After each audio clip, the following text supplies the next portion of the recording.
정전 사고가 끊이지 않고 있습니다. 어젯밤에도 서울 구로에 있는 아파트 단지를 비롯해 곳곳에서 전기 공급이 갑자기 끊겼습니다. 아파트 내부 설비가 열대야로 늘어난 전기 사용량을 버티지 못하면서 이렇게 사고가 이어지고 있습니다. 백운 기자입니다. 암흑천지가 된 아파트 단지. 도로엔 엘리베이터에 갇힌 주민을 구조하기 위한 119 차량이 기다리고 있습니다. 우리 올라올 때도 엘리베이터 타기 무섭겠다. 야, 똑같을까봐, 그치? 올라올 때도 걸어서 올라와야 돼. 어제 저녁 7시 40분쯤 서울 구로구의 아파트 단지 200여 세대에 1시간가량 전기 공급이 끊겼습니다. 이 사고로 주민 5명이 엘리베이터에 갇혔다가 소방대원들에 의해 구조됐습니다. 한국전력은 에어컨 등 전기 사용이 급증해 아파트 내부 차단기가 내려간 거라고 설명했습니다. 어젯밤 10시 40분쯤 서울 동작구의 아파트 단지 500여 세대도 같은 원인으로 정전됐다가 40분 만에 복구됐습니다. 앞서 저녁 7시 10분쯤 경기도 남양주의 한 주택가에선 변압기 고장으로 26세대가 정전 속에서 5시간 가까이 불편을 겪었습니다. 한 전 관계자는 전력 과부하로 인한 정전 사고가 잇따르고 있다며 각 아파트 단지마다 미리 설비를 점검해달라고 당부했습니다. 오늘 새벽 0시쯤엔 서울 구로구 남구로시장 근처 4층 건물 옥상 창고에서 불이 났습니다. 다친 사람은 없었지만 불은 창고 대부분을 태우고 10분 만에 꺼졌습니다. SBS 백운입니다.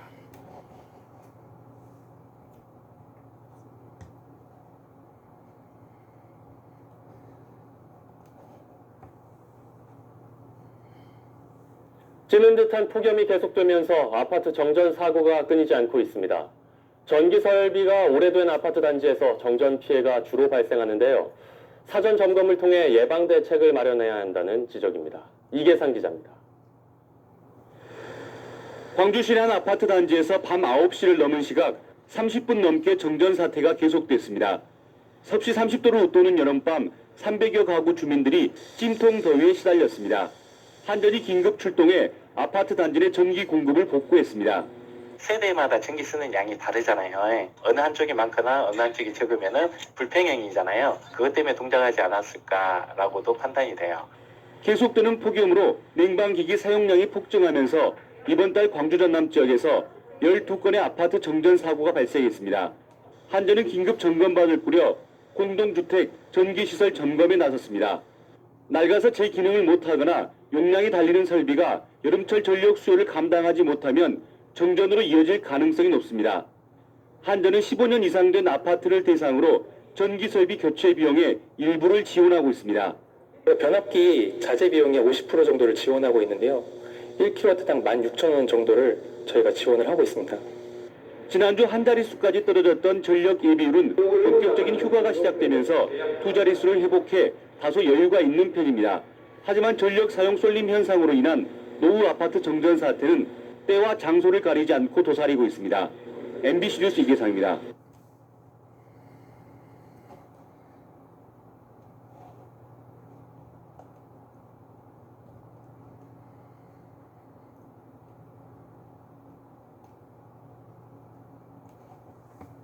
경기도 여주시에서 대규모 정전이 발생해서 시민들이 불편을 겪고 있습니다. 네, 경찰은 주요 교차로에서 수신호로 교통제도에 나섰고 엘리베이터 갇힘 사고 신고도 잇따르고 있습니다.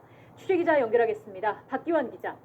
네, 사회1부입니다. 네, 상황 자세히 전해주시죠. 네, 우선 저희 제보 화면부터 함께 보시겠습니다. 여주 시내 교차로인데요. 신호등이 꺼져 차들이 어찌할 줄 몰라 하는 모습입니다. 특히 인근 상가에도 모두 불이 꺼져 있는 상황인데요. 낮이라 구체적으로 보이지는 않지만 불이 모두 꺼져 있습니다. 여주시 일대에서 대규모 정전이 시작된 건 오늘 오전 10시 26분쯤입니다. 신호등을 비롯해 가정집, 사무실 등 모든 전기가 들어오지 않게 된 건데요. 시청은 물론 학교와 은행까지 정전돼 업무에 차질을 빚는 등 사실상 도심이 마비됐습니다. 시청은 현재 자체 발전기를 긴급 가동해 최소한의 업무를 수행하고 있습니다. 교통신호등도 상당수가 꺼지면서 경찰은 일단 인력을 총동원해 주요 교차로에서 수신호로 교통지도에 나섰습니다. 소방당국에도 20분 만에 8건이 넘는 엘리베이터 갇힘 사고가 접수돼 구조에 나섰습니다. 한국전력은 여주 변전소에 있는 전력 설비가 고장나 정전된 것으로 확인했습니다. 일단 복구 작업에 나서기는 했지만 정확한 복구 완료 시간까지는 확인되지 않았습니다. 다시 한번 말씀드리겠습니다. 다시 한번 제보 화면부터 보시겠는데요. 여주 시내 교차로인데 신호등이 꺼져 있고 차들이 어찌할 줄 몰라 하는 모습입니다. 특히 인근 상가에도 모두 불이 꺼져 있는 상황인데요. 낮이라 구체적으로 보이지는 않지만 불이 모두 꺼져 있습니다. 여주시 일대에서 대규모 정전이 시작된 건 오늘 오전 10시 26분쯤입니다. 신호등을 비롯해 가정집, 사무실 등 모든 전기가 들어오지 않게 된 건데요. 시청은 물론 학교와 은행까지 정전돼 업무에 차질을 빚는 등 사실상 도심이 마비됐습니다. 시청은 현재 자체 발전기를 긴급 가동해 최소한의 업무를 수행하는 중입니다. 교통신호등도 상당수가 꺼지면서 경찰은 일단 인력을 총동원해 주요 교차로에서 수신호로 교통지도에 나섰습니다. 소방당국에도 20분 만에 8건이 넘는 엘리베이터 갇힘 사고가 접수돼 구조에 나섰습니다. 한국전력은 여주 변전소에 있는 전력 설비가 고장나 정전된 것으로 확인했습니다. 일단 복구 작업에 나서기는 했지만 정확한 복구 완료 시간까지는 확인되지 않았습니다. 지금까지 사회 일부에서 전해드렸습니다.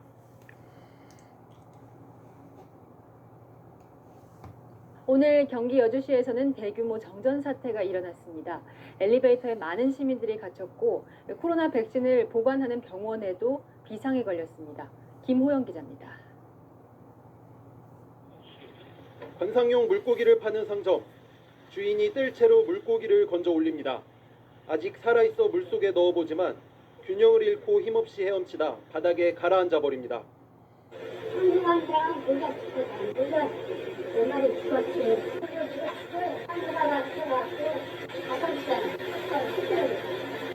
정전 때문에 물에 산소를 공급하는 장치가 멈춘 겁니다. 여주시 일대에 정전 사태가 일어난 건 오늘 오전 10시 30분쯤 여주시 12개 읍면동 가운데 9곳, 약 5만 가구의 전력 공급이 끊겼습니다. 전쟁 난 것처럼 어둡고 그래 아이들 막 울고 통신도 안 터지고 와이파이도 안 되니까 아무것도 검색해 볼 수도 없고 이러니까 되게 막막하고 두려웠어요. 엘리베이터가 멈춰 갇혔다는 구조 신고가 잇따랐고 교통신호등이 꺼져 대형마트 앞 교차로에서 승용차와 SUV가 부딪히는 사고도 났습니다. 코로나 백신을 보관 중인 병원들도 냉장고가 멈춰 한때 비상이 걸렸습니다. 엄청 걱정됐죠. 냉장고 안에 다 넣어놓고 그래서 냉장고 온도 다 확인하고 그래서 그랬는데 전력 공급은 1시간 30분 만에 정상화됐습니다.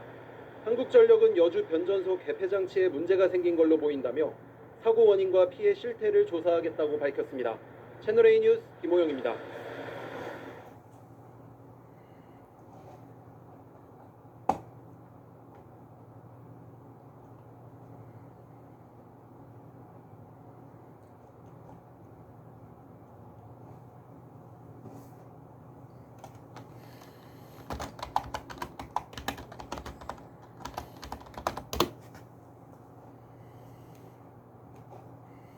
태풍은 우리의 생명과 재산을 가차없이 앗아가기도 합니다.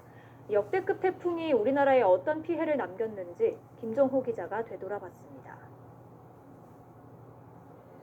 태풍에 이름을 붙이기 시작한 2차 대전 이후 우리나라에서 가장 많은 목숨을 앗아간 것은 사라였습니다. 1959년 9월 15일부터 나흘 동안 모두 849명이 숨지거나 실종됐습니다. 2000년대 들어서는 지난 2002년 루사가 246명으로 가장 인명피해가 컸습니다. 재산 피해를 놓고 보면 루사가 5조 1479억 원으로 가장 컸습니다. 1년 뒤 발생한 매미도 4조 원이 넘는 막대한 피해를 남겼습니다.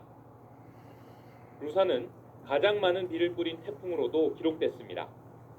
강릉 지역에 지난 2002년 8월 31일 단 하루 동안 무려 870.5mm라는 물 폭탄을 쏟아부었습니다. 가장 강한 바람은 매미가 몰고 왔습니다. 2003년 9월 12일 제주에서 순간 최대 풍속이 초속으로 60m가 관측됐습니다. 매미의 강풍 위력은 엿가락처럼 휜 부산항 대형 크레인이 그대로 보여졌습니다.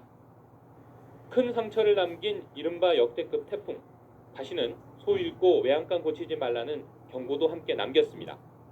YTN 김종호입니다.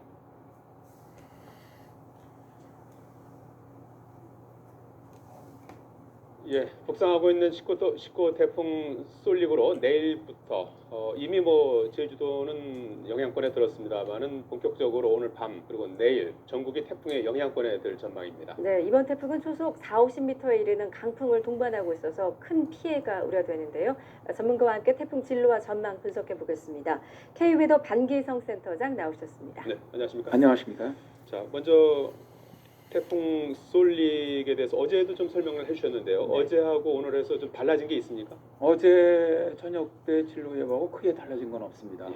그대로 제주도 서쪽 해상을 지나서 목포 서쪽 해상, 그래서 충남 태안반도 쪽으로 상륙을 했고 수도권 인근 지역으로 통과해 나가는 그런 진로, 큰 진로의 이동은 없습니다. 예, 육지로 상륙하는 지점은 태안반도로 네, 들어오는 거죠. 충남 북부 지역입니다. 서해를 따라 쭉 올라가세요. 네, 예. 그렇습니다. 지금 태풍은 어디에 있죠? 지금 태풍은 제주도 그 남서쪽 서귀포 남남 쪽이죠. 예. 남남서쪽 한 210km 해상 정도 위치하고 있고요. 중심 기압이 950 헥토파스칼입니다. 강도는 강하고요. 수속 중심은 평균 풍속이 43m인데 그렇게 되면은 그 인근에서는 한 40~50m까지 강풍이 불 수가 있습니다. 예. 그리고 강한 중형급 태풍입니다. 예, 이렇게 해서 이제 모레 새벽이면 서울도 강타를 한다고요. 네, 그렇습니다. 지금 현재 예상되는 그 진로를 보면은 예. 일단 내일 새벽에 제주 바로 옆에 지나갈 겁니다. 예. 내일 오후에 이제 목포 서쪽을 지나가고요. 내일 밤 정도 돼서 태안반도에 상륙합니다. 예. 그리고 서울은 모레 새벽 3시 정도에 가장 가까운 지점을 강탈하고 북쪽으로 진행할 것으로 예상을 하고 있습니다. 예. 예. 자, 지금 전체적으로 이제 태풍이 올라오면 오른쪽으로 영향권에 들지 않습니까? 그런데 이제 이번 태풍이 가장 우려스러운 것이 이제 강풍을 동반한 태풍이다. 심지어는 지금 태풍 초속 50m의 강풍이라고 하고 있지 않습니까? 지금 이 태풍이 보면 위성 사진에서 굉장히 예. 동그랗습니다. 예. 동그랗고 눈도 아주 뚜렷하게 나타나는 태풍인데 이런 태풍이 상당히 보기 어려운 태풍이다. 그래서 명칭으로 도나 태풍이라고도 부르는데 태풍이 대개 우리나라 주변으로 올라오면 좀 이렇게 길어집니다. 장방형을 이루고 나선형을 이루는 경우가 많은데 지금 태풍이 워낙 강하다 보니까 실제로 아주 동그란 태풍으로 지금 올라오고 있는데 이런 태풍들은 원래 이 태풍이 수온이 낮은 데로 올라가면 급속히 약해지는데 저런 태풍들은 수온이 낮은 지역으로 올라도 급격히 쇠약하지 않아요. 그래서 지금 이 솔릭 같은 경우는 태안반도 앞까지 올라오는데도 세력이 약해지지 않고 강한 태풍으로 남거든요. 예. 그러면서 상륙하자마자 바로 수도권으로 들어오기 때문에 지도를 좀 보여주십니다. 예. 그렇기 때문에 상당히 수도권 지역 쪽에 피해가 클 것으로 예상하는 것이죠. 예, 진로를 한번 설명해 주시겠습니까? 일단 오늘 밤에는 지금 현재 제주도 서귀포 남남서쪽 위치를 하고 있고요. 그다음에 내일 오전에 목포 앞바다까지 목포는 남쪽이죠. 진출을 하고 내일 밤에 충남 태안반도에 상륙을 합니다. 예. 그리고 이제 모레 오전에 이제 저쪽 북한 쪽 금강산 쪽으로 나가는데 요거는 이제 제가 요 그림으로 이제 예상치로는 그렇고요. 특별히 서울을 통과하는 것은 모레 새벽 3시 정도 예. 통과하는 것으로 보고요. 그다음에 광주 앞바다 쪽으로 통과하는 것은 내일 오후 한 15시 정도 통과하는 것으로 예상하고 있습니다. 예, 이번 태풍 특히 이제 강한 바람, 강풍을 동반하고 있어서 큰 피해가 우려되는데 초속 40m 정도면 뭐 바위가 날아갈 정도의 위력이라고요. 그렇습니다. 예. 우리가 보통 초속 15m 정도 되면 간판이 떨어져 나가고요. 초속 25m 정도 되면 기와 지붕이 날아갑니다. 초속 3m, 30m 정도 되면은 목조가옥 같은 게 붕괴될 수가 있고요. 40m, 지금 저 태풍이 이제 중심기압이 40m 이상이지 않습니까? 예. 이런 경우는 바위가 날아갈 수 있고요. 만약 여기서 50m 이상 되면은 콘크리트 건물까지 붕괴가 가능합니다. 예, 지금 현재 그 중심, 그 태풍 동그랗게 그 원 부위의 초속이 40에서 50 정도 보는 거죠? 네, 그렇습니다. 태풍이 지금 같은 경우는 중심으로 갈수록 강해집니다. 예. 그래서 이제 지금 태풍 반경을 갖다 380km인데 예. 지금 솔릭 같은 경우는 380km 지점에 위치한 건 15m 정도입니다. 초속 15m. 네, 그러니까 거기서 안으로 들어올수록 태풍의 중심으로 들어올수록 풍속은 급격히 강해집니다. 예. 예. 눈 기준으로 치면은 이제 내일 새벽에 제주 서쪽을 네. 지나서 오후에는 광주, 서해로 쭉 올라와서 네네.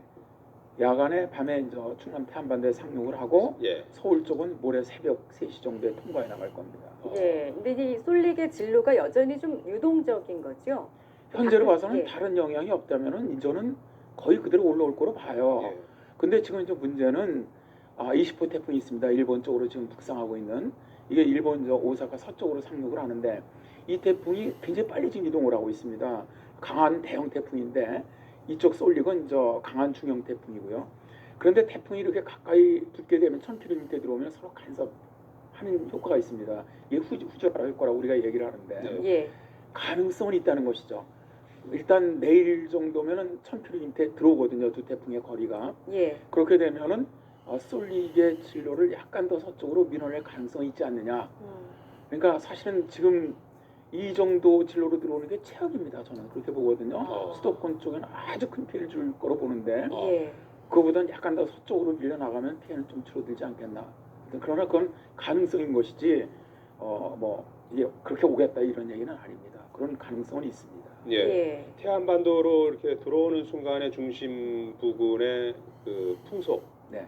그건 한 30m 정도로 봐야 되나요? 한 7m 정도 지금 보고 있는데 예, 농가나 목조가옥이 무너지는 정도. 네네. 그런데 이제 그게 실제로 이제 평균 풍속이기 때문에 순간 최대 풍속 같은 경우는 40m가 넘습니다. 예. 한 45m까지 갈 수가 있거든요.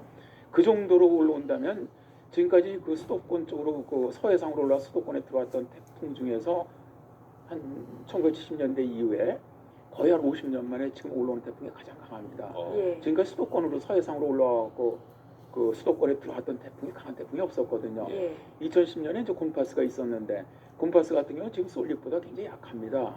약했음에도 불구하고 해상에서는 크게 피해를 주지 않았는데 이게 인천 쪽으로 상륙해서 수도권으로 들어오면서 한 1,700억 자산 피해가 있었거든요. 예. 서울 쪽에 엄청난 피해가 있었죠 그때. 마찬가지로 지금 이 쏠릭 같은 경우도 수도권으로 들어오면 수도권은 이 고층 아파트라든가 빌딩들이 많기 때문에 예. 태풍 자신의 바람에다가 빌딩풍이라는 게 있어요. 빌딩으로 인해서 더 가해지는 바람이 있어서 국지적으로는 거의 40m 이상의 강풍이 불 가능성이 높습니다. 예. 그래서 그때 곰파스 때 서울에 아주 그 많은 곰파스 때 피해 상황이 화면에 나오고 있습니다. 네, 굉장히 그 바람으로 인한 피해가 컸거든요. 예. 그런데 이번에는 오히려 곰파스보다도 더 강합니다. 중심 기압도 더 낮고 풍속도 더 강하기 때문에 피해는 수성 곰파스보다 4-5배 이상 더 많이 나지 않겠느냐. 저는 그렇게 추정을 하고 있습니다. 예. 바람의 세기가 내륙으로 들어오면은 이제 어느 정도 꺾이는데 네. 이렇게 해상으로 올라올 경우에는 바람의 세기가 별로 꺾이지 않은 상태에서 네. 바로 내륙으로 들어오는 거니까 더 큰 피해가 오게 되는 그렇습니다. 그런 상황인 거죠. 원래 남해안으로 육지로 상륙하면은 비 피해가 굉장히 큽니다. 비 피해가 크고 바람은 네, 좀 그러나 약해지고. 육지로 올라오면 바로 약해지죠. 에너지를 공급 못 받으니까. 예. 그래서 서울까지 올라오게 되면은 서울은 피해가 그렇게 없습니다. 예. 근데 문제는 해상으로 올라올 때는 약해지지가 않아요. 예. 바로 해상에서 계속 에너지를 공급받는데 지금 서해상 해수 온도가 28도란 말입니다. 예. 그럼 태풍은 27도 이상일 경우는 발달을 하거든요. 그러니까 약해지질 않고 고위도로 올라오는데도 그대로 올라와서 태안반도를 상륙을 하면 바로 서울로 들어와 버립니다. 그래서 수도권 쪽이 굉장히 피해가 크지 않겠나 그렇게 보는 것이죠. 예, 수도권 쪽, 서울 쪽도 이제 내일 밤부터 모레 새벽이 비상일 텐데 지금 말씀대로 이제 빌딩풍이 불어서 초속이 뭐 40m 이상으로 된다면 도로에서 운전이 가능할까요? 실제로 그 정도 바람이 분다면은 운전은 상당히 어렵죠. 예. 네, 그래서 실제로 이제 태풍이 직접적으로 영향을 주는 가장 피크는 물론 모레 새벽입니다만 내일 밤 늦게부터 수도권 쪽도 상당히 바람이 강해지고 비도 많이 내릴 겁니다. 예. 현재 진로대로 이동을 한다면 그러니까 내일 저녁서부터는 가급적 좀 야외 외출하시거나 이런 차량 운전도 자제하시는 것이 좋습니다. 예. 지금 이제 제가 많은 분들하고 이렇게 대화를 해보면 거의 태풍이 최근에 6년 동안 들어오지도 않았고 특히 수도권으로 들어오는 태풍이 없거든요. 네. 그러다 보니까 그렇게 크게 위험하다고 생각하지 않으시는 것 같아요. 근데 그렇지 않습니다. 이번 태풍 예상보다도 강하거든요. 지금 진로대로 온다면 피해가 상당할 거로 예상이 됩니다. 최악의 태풍이 될 수 있다. 그래서 최악의 태풍이 될 수 있다는 것이죠. 예. 내일 저녁부터는 이제 상륙하는 시점이고 그때부터는 이제 본격적으로 내륙으로 들어오는 거고요. 네, 그 전에는 이제 제주 서쪽을 지나서 해상을 따라 올라오고 있지 않습니까? 네. 그럼 태풍 오른쪽으로 영향권에 뜨는데 네네. 이 지역의 그 피해 가능성은 어떻게 보십니까? 굉장히 큽니다. 여기도요? 일단 뭐 아까도 말씀드린 태풍 중심 바로 거의 100km 이내로 지금 북상을 하고 있지 않습니까? 육지에서. 그렇다면 제주 같은 데는 상당한 피해가 예상이 되고요. 오늘 그다음에 밤? 네, 오늘 오늘 밤이네요. 밤서부터 이제 내일 아침까지죠. 예. 피크는 바로 옆으로 지나는 게 내일 새벽 6시니까 예. 그때 피크가 될 겁니다. 근데 지금 벌써 제주는 상당히 강한 바람이 불고 있거든요. 그리고 이제 내일 오후에는 호남 지역 쪽으로 아주 상당히 큰 피해가 있을 겁니다. 예. 특히 이제 그 호남 그 남해안 지역 이쪽으로는 상당한 호우가 일단 예상이 되고요. 그다음에 이제 서해안 지역, 충남이라든가 이런 쪽도 아까도 말씀드렸지만 40m 이상 강풍이면 피해가 엄청납니다. 네. 아, 예. 네, 그러니까 그런 피해를 직접 받는 지역들, 그러니까 가장 위험한 지역들이 제주, 그다음에 호남, 남해안, 그다음에 서해안 지역, 그다음에 수도권. 그러니까 서쪽 지역이죠. 동쪽 지역은 피해가 상대적으로 적습니다. 예. 뭐 최근 수년 내에 이렇게 강력한 태풍이 온 적이 없기 때문에 이걸 이제 시청하는 시청자분들도 어떻게 대비를 해야 되는 건지 좀 난감하실 것 같습니다. 어떻게 대비를 해야 될까요? 일단 이 재난 방송을 좀 들으셔갖고 태풍이 지금 어디쯤 위치하고 있는지 가까이 와서 이제 우리 지역에 주의보나 경보가 발령된다면 가장 중요한 것은요, 비산물에 의한 이 피해가 굉장히 큽니다. 날아다니는. 근데 아까도 말씀드렸지만 15m만 불어도 벌써 간판이 날아가거든요. 예. 군 봤을 때 서울에 피해가 많이 발생했던 게 바로 이런 것들이 다 날아간 건데, 그래서 외출을 자제하시는 것이 가장 중요합니다. 예. 또 앵커님 말씀하신 것처럼 차량도 운행을 안 하시는 것이 좋다. 예. 다음에 이제 이 강풍에다 호우까지 이번에 동반합니다. 그러니까 이제 이번 태풍 같은 경우는 비도 강하고 바람도 강한 태풍이거든요. 그래서 이 산사태나 이 축대 붕괴가 가능성이 있고요. 또 서해상으로 올라오다 보니까 해일 가능성이 굉장히 높습니다. 예. 그래서 이런 저지대나 그런 위험 지역들, 해안 저지대 이렇게 사시는 주민들이 미리 내일 낮 시간 동안에 오히려 미리 대피하시는 것이 좋다고 생각합니다. 지금 서귀포항의 배들이 어선들이 피항에 있는 모습을 볼 수가 있고요. 앞서 화면상에서 물방울이 조금씩 맺히는 모습이었는데 지금은 물방울들이 옆으로 빠르게 지나가는 모습을 봐서 바람이 이전 시간보다 훨씬 강해지고 있다는 걸 저희가 체감할 수가 있습니다. 지금 서귀포항의 모습인데요. 빗물이 떨어지는데 빗물이 거의 옆으로 빠르게 지금 바람에 예. 쏠려가는 그런 지금 모습을 볼 수가 제주 있습니다. 전역에는 태풍 경보가 내려져 있는 상태지요? 네, 그렇습니다. 이 시각 서귀포항의 모습입니다. 자, 그러면은 이제 오늘 밤 제주도를 지나서 내일 새벽까지가 이제 고비가 되고 내일 낮에 전남 해안, 네, 호남 쪽, 그다음에 해안 충청도 쪽, 네, 서해 충청도는 쪽으로 저녁, 올라오고 네. 그리고 내일 밤부터 이제 모레 새벽까지 이제 수도권으로 수도권, 네, 그렇습니다. 상륙하는 그런 상황인데요. 네. 완전히 소멸되는 시점은 어느 정도? 그거는 소멸을 저- 얘기하기는 좀 이릅니다만 아직까지는. 현재 진로 예상대로 되면 토요일 날입니다. 토요일 날 블라디보스토크까지 가서 그곳에서 열대성 저기압으로 소멸되는 것으로. 그러면 그러니까 실제로 우리한테 조금 이제 뭐 항공기 이착륙이라든지 이런 것들이 조금 자유로워지는 시간은 언제쯤부터라고 볼 수 있습니까? 일단 금요일부터 모레가 금요일 토요일부터요? 저녁서부터는 일단 인천공항 쪽은 이착륙이 가능할 것으로 판단이 됩니다. 네. 이제 조금 전에 20호 태풍 시마론이 북상하면서 인접 그 효과를 줄 수가 있다라고 말씀해 주셨는데 그렇게 되면은 19호 태풍 쏠릭에 더 강한 효과를 내게 되는 건가요? 어떻게 예측 불허로 흘러가는 건가요? 일단 그게 실제로 후저라 효과로 인해서 태풍이 합쳐지는 경우도 있습니다. 네. 영향권이 약해질 경우요. 지금은 뭐 그럴 가능성은 전 없다고 보고요. 예. 다만 서로 진로에만 간섭해서 영향을 줄 가능성이 있는데 이 쏠릭을 더 강화시키는 그런 건 없습니다.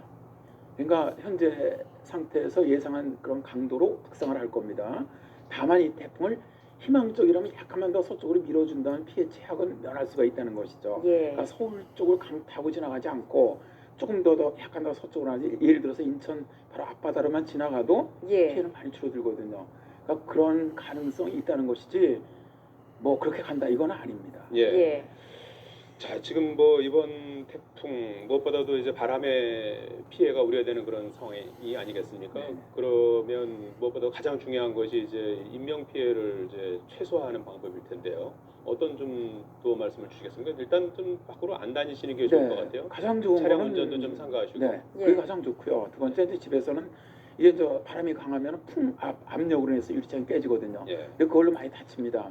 그래서 이 오늘서부터라도 아파트 고층 아파트는 특히 테이핑을 좀 해주시고 뭐 이 보온용 필름 같은 것도 괜찮습니다. 예. 일단 그게 굉장히 중요하고요. 예. 그다음에 이제 가정집 같은 데는 일단 이번에 비도 많이 동반하거든요. 그러니까 이 배수구 정비도 좀 해주시고 조금 전에 말씀드렸지만은 우리나라 그 위험한 지역들이 있습니다. 산사태나 축대 붕괴가 위험한 지역이 있고요.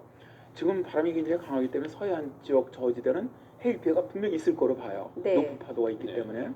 그래서 그런 지역은 미리 지자체에서 그쪽 위험 지역 주민들은 대피시키는 것이 전 좋다고 생각을 합니다. 제가 이제 이런 그 실제로 재미있는 사례가 좀 좋은 사례가 쿠바 같은 경우는 이 태풍의 재난에 대비한 인프라가 없거든요. 예. 그러니까 그 나라 그 카스트로 대통령이 직접 텔레비에 나와서 4시간 동안 생방송을 합니다. 국민들 자 대피하셔야 됩니다. 그 생방송이 굉장히 중요하다는 건데 예. 거기가 옛날 1964년 이전까지는 태풍이 한 번에 몇천 명씩 죽었어요. 그러니까 그때 카스트로가 뭐라 그랬냐면 자 태풍이 올라와 갖고 이걸 암만 잘래도 바람이 약해지거나 비가 덜 오지는 않는다. 그러나 우리가 대비만 잘하면 사람은 덜 죽일 수 있다. 예. 그래서 이제 한게 민방위대를 동원해 갖고 사람들 대피시키는 겁니다. 미리 위험한 지역에 사는 사람들 대피시켜서 그 이후부터는 카리브해 쪽에 상당한 태풍이 들어가도요. 쿠바는 사망자가 10명이 넘질 않아요. 예. 작년 같은 경우 어마 같은 경우는 엄청났거든요. 카리브해 모든 나라가 1000명 이상의 사망자를 냈는데 쿠바만은 10명이었습니다. 그것도 예. 대피하라 했는데 대피하지 않은 사람. 그래서 이 재난방송 같은 데서 위험한 지역, 그 다음에 이제 지방잔, 저는 저 이런 것들 동장이라든가 면장이라든가 뭐 이런 분들, 그런 분들은 좀 그쪽 사정을 잘 아니까 그런 위험한 지역에 사시는 주민들은 아주 미리 대피하십시오. 예. 이게 인명피해를 줄이는 지름길이라고 생각을 합니다. 예. 자, 저희도 뭐 계속 이 시간 이후에도 뉴스 특보로 관련 소식을 전달해 드릴 텐데요. 무엇보다도 좀 인명 피해가 없기를 바라보겠습니다. 지금까지 KB에더 반기성 센터장이었습니다. 잘 들었습니다. 네, 감사합니다.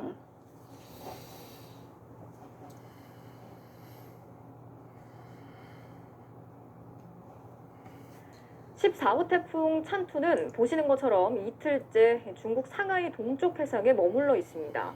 태풍의 앞부분에 형성된 강한 비구름 때문에 제주에는 많은 양의 비가 쏟아졌는데요. 주택과 도로가 잠기는 등 태풍이 오기도 전에 피해가 속출했습니다. 제주 연결해서 자세히 알아보겠습니다. 자, 박주영 기자, 오늘 제주에 최고 500mm가 넘는 비가 쏟아졌다고 하는데 지금은 어떻습니까? 네, 제주시청 앞에 나와 있습니다. 태풍이 지금 제주에서 500km가량 떨어진 중국 상하이 앞에 있지만 마치 제주에 가까이 다가온 것처럼 느껴지고 있습니다. 제주에는 오늘 하루 종일 강한 비가 쏟아졌습니다. 한라산 진달래밭에는 560mm가량의 물폭탄이 떨어졌고요. 서귀포 270, 제주에도 108mm의 폭우가 쏟아졌습니다. 특히 서귀포에서는 시간당 84mm의 강한 비가 내리면서 침수 피해가 속출했습니다. 서귀포시 강정동 해군기지 진입도로 공사장 인근이 물바다로 변했고요. 저지대 주택도 침수 피해를 입었습니다. 한 9시 반인가? 그때부터 물이 들어오는데 완전 내 창이에요. 완전 번만해가지고. 제주시 용강동 재룡소천 인근 도로가 물에 잠기면서 승용차가 구립돼 119 구조대가 운전자를 구조하기도 했습니다. 또 서귀포시 대정읍 운진항 인근 도로도 무릎 높이까지 물이 차올라 차량들이 한때 고립됐습니다. 지금 농가 이쪽에 전부 다 침수였고요. 무릎 위로 물이 차가지고 차는 통행이 할 수 없었고. 강풍에 신호등 안전조치가 이루어지는 등 제주도 소방안전본부에는 20건이 넘는 강풍과 비 피해 신고가 접수됐습니다. 악천후의 교통편도 차질을 빚었습니다.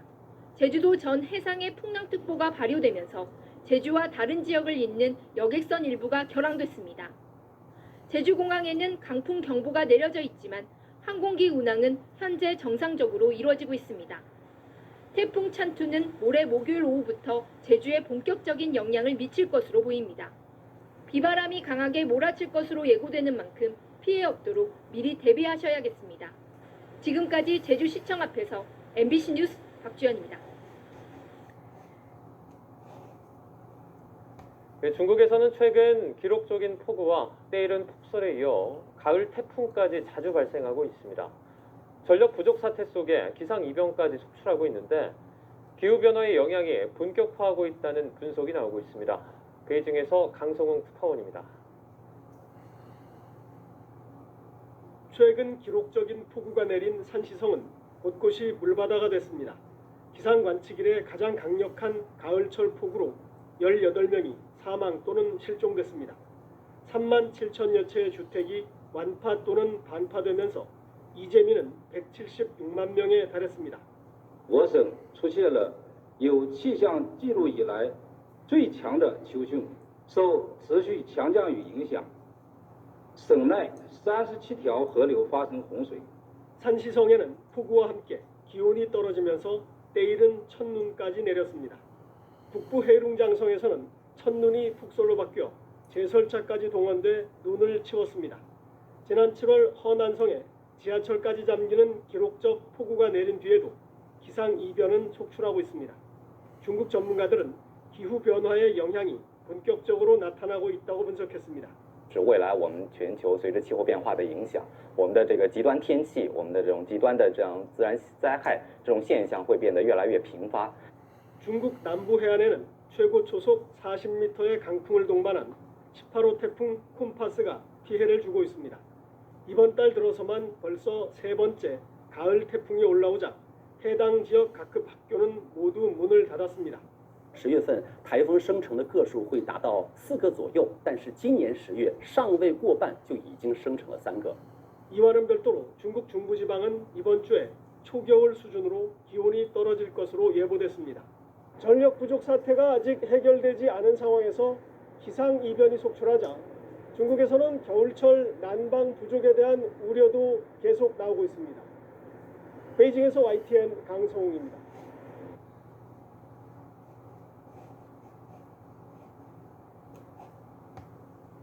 최근 중국 공장이 가동을 멈추는 일이 이어지고 있는데요. 호주를 두고 신발에 붙은 씹던 껌이라며 너희들 석탄은 사지 않겠다고 하다가 되레 크게 당하고 있는 겁니다.